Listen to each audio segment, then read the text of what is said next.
Hello, I'm Red Warrior and I welcome you to my 100% speedrun tutorial of the current established speedrun route in 2019. This video covers the second level of the game, Resource Operations. The three mission challenges are Twofer, kill 2 possessed with 1 trigger pull from the shotgun; Variety is the Spice of Death 1, perform 5 different glory kills on the possessed; and lastly, Quite the Explorer, find 3 secrets. The Variety challenge can be completed at the first hallway, where you'll conveniently find 5 possessed. Twofer is even easier, which can be completed with Explosive Shot. And Quite the Explorer is nothing to worry about, since we will be getting all 8 secrets anyways. Keep in mind that with every completed challenge you will get 1 additional weapon upgrade point or combat point. This is important to bear in mind, because as soon as you get the pop-up notification for that in the top of your screen, you can go to your dossier, which automatically leads you to the weapon tab as well as the current equipped weapon. There are few exceptions, but I will point them out as soon as we'll get there in the next levels. With that in mind, you can save a lot of time you would be wasting otherwise with going through the UI interface in your dossier. Usually, we do not spend any combat points until we get 9 in total, considering this is the exact number of required points you need to be able to buy every upgrade for one respective weapon mod, regardless of the weapon. The only exception for me is indeed Explosive Shot, because I prefer investing 2 to 3 seconds into getting faster reload and bigger boom to eventually clear fights faster than I would without those upgrades. So without further ado, let's rip and tear through those mortally challenged.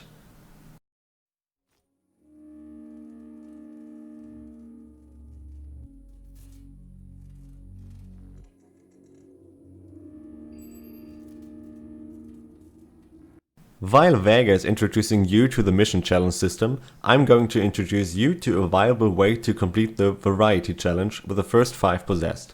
What you will be seeing me doing is to quickly hit my melee key twice every time I go for those required glory kills, because 1 melee strike already staggers the zombies, so we don't need to shoot at all. The very first zombie is a good demonstration of what I'm talking about, in regards of quickly spamming my melee key. Glory kill him, then open the door, approach the next one, hit melee, move slightly to the right and perform a different glory kill. For the third zombie, simply run towards him and rapidly double tap your melee key. Approach the fourth zombie, melee him, and this time move a bit to the left and glory kill him. Similar to the fifth one, melee, go behind and glory kill him. And with that move you will have completed the Variety challenge most of the times. So let's watch this in real time again.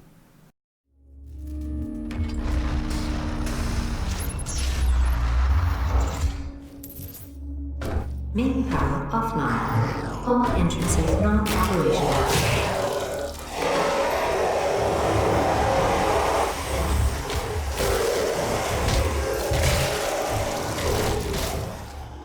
As you can see, it is an easy and fast way to complete this challenge.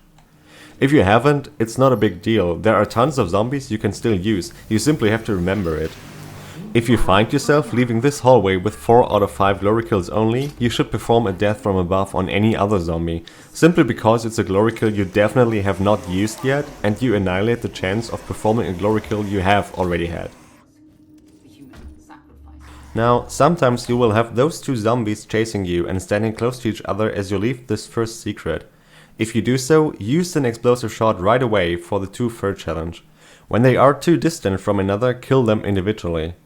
I recommend killing them regardless, it's important for the first arena fight for a fast spawn wave in the crane room, as we call it. If you don't get Twofer here, you will have more opportunities, but do not go for it in the next section before you pull the lever. The reason behind this is that your Explosive Shot will still be on cooldown when the first imp spawns in, and without the instant kill from Explosive Shot, you will end up losing time. With the first 2 challenges completed now, I will end up having 4 total combat points. Notice that as soon as I'm getting notified about that, I enter my dossier and hold down my enter key, so I'm getting the first 2 upgrades. So down here, don't try to get Twofer, because this is the imp I was talking about earlier you're supposed to kill with Explosive Shot. Get up to the armor, jump on that rail while using Explosive Shot on that imp, use scroll jump up to the lever and pull it. While you are in this animation, the other imps won't attack you, and even if they do, you won't take damage thanks to iframes or invincible frames. Because this topic is worth its own video, I will link you to a great video about the AI of Doom in the description below. After pulling the lever, use an explosive shot on that imp. You will always find him there patiently watching you doing your business. While killing him, jump down and trigger the classic level secret. If you can kill further zombies or the other imp easily, do it, but without making a detour. If too many monsters are still alive up to this point, the upcoming arena fight will initiate slowly. Behind this door would be another opportunity for twofer. If you succeed, pay attention to the combat point notification. When entering this arena, aim slightly above this steel beam, throw a grenade and you usually kill the soldier. Aim at the barrel across the gap and wait for the imp. Right after, kill the second imp who climbs up the rail, then take care of the soldier over there. Jump back and kill the barrel in the corner. As soon as you walk on that catwalk, you trigger the next phase. Use the pistol to shoot the barrel over there as the imp joins the fight. Back off a little and kill the imp who drops down behind you. Get on the catwalk again and shoot an explosive shot across the entire arena to kill the imp who spawns over there. Then take care about everyone else while making your way to the codex and the door.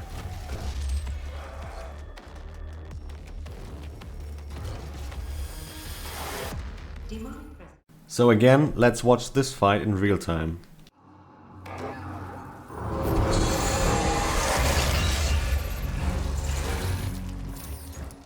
Demonic presence at unsafe levels. Lockdown in effect.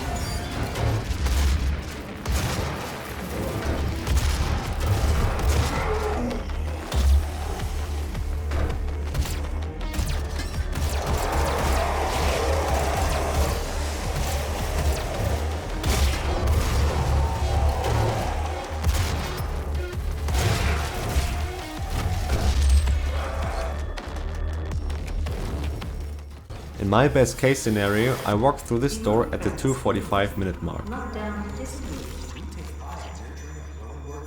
Ignore everyone in this room and make a run over to those crates and climb them. Get to the other side and ignore the zombies if you can. Basically, don't kill anyone anymore from now on unless they're blocking your way.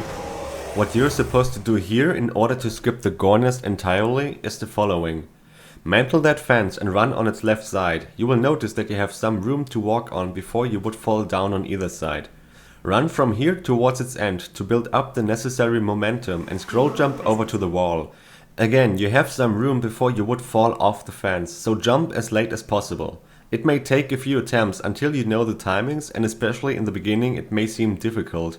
But if you remind yourself how much space you actually have on that small fence, as well as the importance of your momentum, you will be able to make this jump without too much trouble. After that jump, turn around and look above you while scroll jumping again. At times you will get a delayed mantle animation here, so keep looking up even if you think you have failed to jump to the floor above you. Sometimes you will see exactly 0 zombies here, up to the usual 3 ones with the imp. But notice that as soon as I kill the 2 zombies, the third one appears. This is the first example of what happens when you leave too many demons alive. Drop down and trigger the yellow door to unlock, turn around and mantle the crates again to make your way over to the console to unlock the next secrets. No matter how threatening those zombies may be, ignore them or only stagger them. You need their presence for the last part of this level. The only thing you should take seriously down here is the imp that spawns at the Praetor Suit Token. An explosive shot takes care of him easily. Grab the token and get to the plasma rifle secret.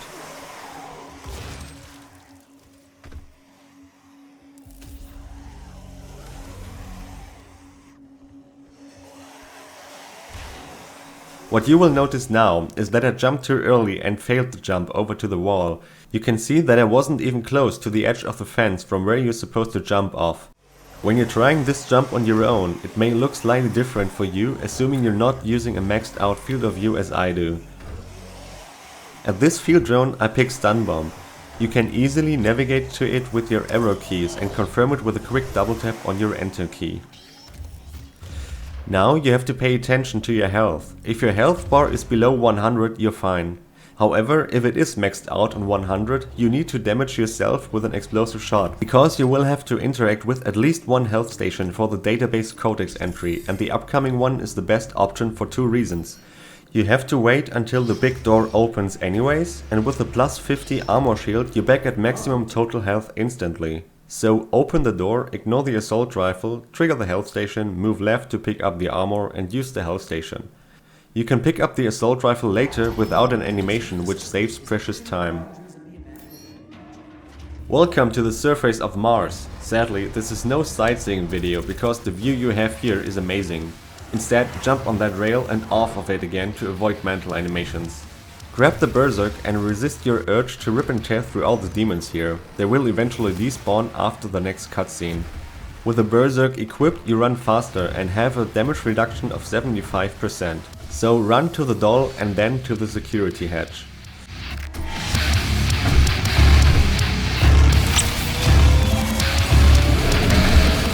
As your berserk is about to wear off, you will hear 4 pounding sounds. The best case is that you reach the doll with the first of those pounds.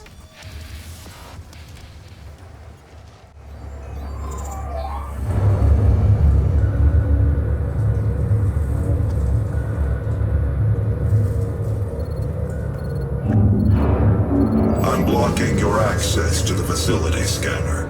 Come to the Vega terminal and I'll give you what you need. The next jump is tricky but saves around 35 seconds compared to the intended way.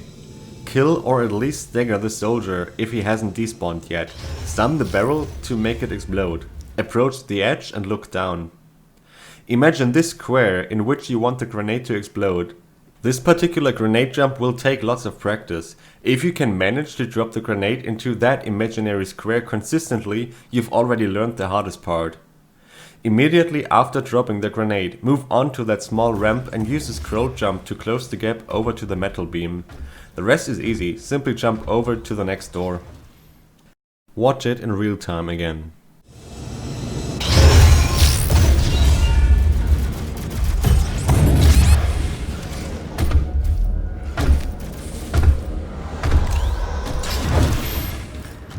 Now, if you remember me killing 2 zombies on my way to the Praetor Suit Token, this action made room for those soldiers behind the next door to spawn in.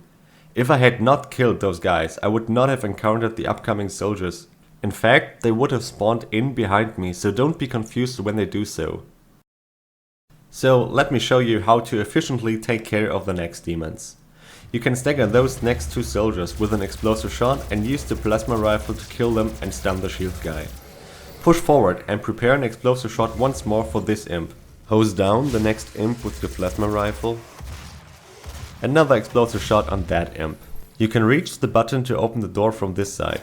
Jump back to grab the codex as well as the assault rifle and run to the next suit token. If you see the shield guy on your way, simply stun him. With you carrying 4 weapons now in total, you have unlocked the dexterity category for your suit. So after grabbing the token, wait for the prompt, enter your dossier and get Dexterity 1, which allows you to switch weapons faster. You can quickly buy it by hitting tab, left arrow key and double enter. When going through this door, prepare your assault rifle to shoot the shield guy in case he's there. But with the zombies near the Gore Nest still being alive, they usually prevent him from spawning in, as well as the imp and other zombies you would normally find here. Run towards the Vega terminal door, but only jump on the rail to its left to get the door to open up. Turn to the left and scroll jump onto the crate, grab the doll and go to your first Argent cell of the game.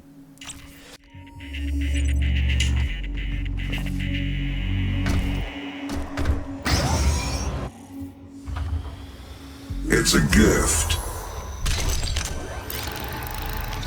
Take it. It will give you strength. Help you on your journey.